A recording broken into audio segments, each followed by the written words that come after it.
Welcome back to our channel, Espino TV. Around 11 PM po, dumating kami sa Boracay Islands at since natulog kami ng maaga at 8 AM kami nagising. So, for today's stop, pupunta tayo sa pinaka-iconic na cafe shop dito sa Boracay, yung Real Coffee and Tea Cafe. Titikman natin yung pinakasikat nilang calamansi muffin. Ito yung sikat yung na mga nagha-hype calamansi. kung okay ba talaga yung lasa, kung balance ba, matamis, maasim, or overhype lang siya. So, ano pang hinihintay natin? Kaya naman, let's go!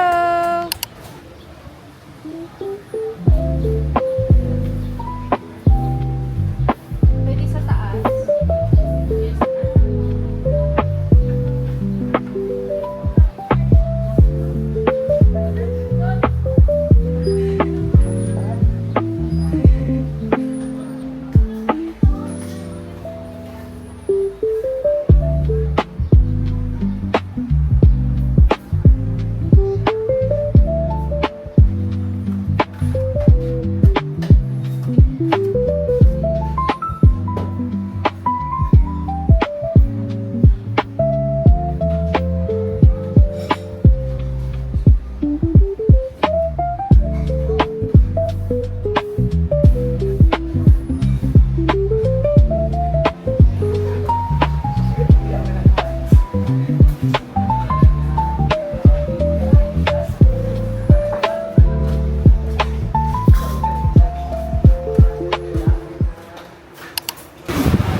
Ano yung ano nyo dito?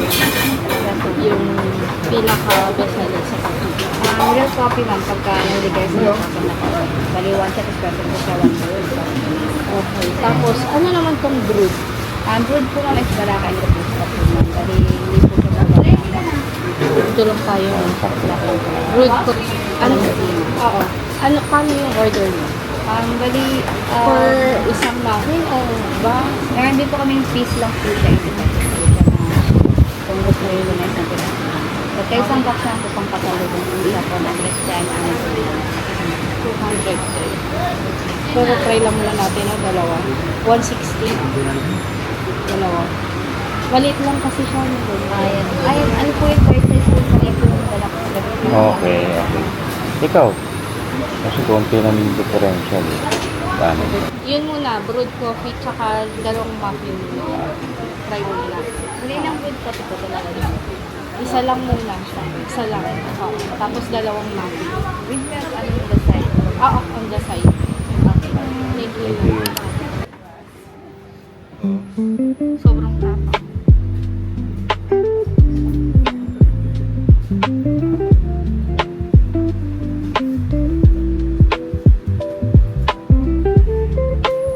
Naiya si ate.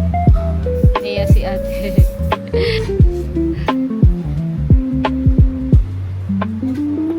Thank you. A few moments later. Okay, let's try. So, try natin. Ayan, siyempre. Real coffee, tapos calamansi muffin. Okay. Ano na, ito-try natin. Yung coffee muna. Siyempre, coffee na. Okay, try.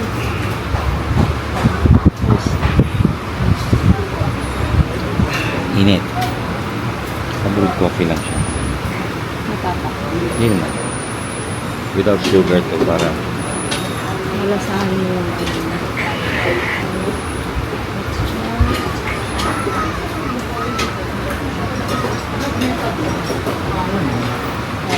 Marami. Puro. Okay siya. ha? Sanay naman tayo sa brewed coffee. Oo. So, ito na. Guys, yung pinaka... Minimiti. Oo. Try natin. Anayin muna natin. So, ito siya. Tama yun lang yung pagka-fluffy niya.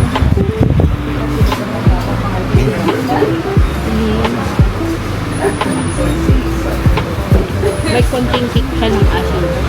Yung asin ka. Oo. Asin? Asin. Para sa'yo. Kaya mag Pero okay lang siya compare sa coffee. Pang breakfast lang. After natin yung lakad yung sobrang layo. Ito yung first meal namin. Breakfast. Okay naman. Tapos may view na rin. Brewed coffee nila, 130. Tapos yung muffin, 80 pesos. Pwede. 160 tapos 130.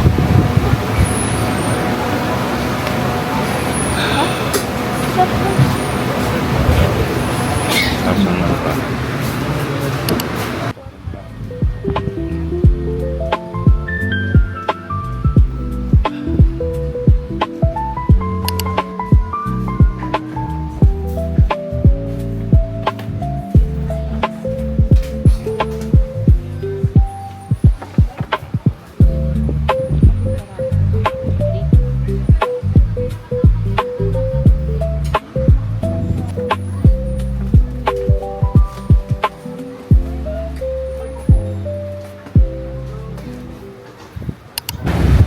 So, ito na yung babayaran natin.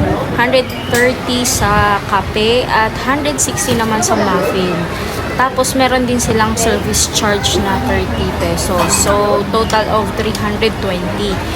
Overall, masarap naman siya. Perfect combination.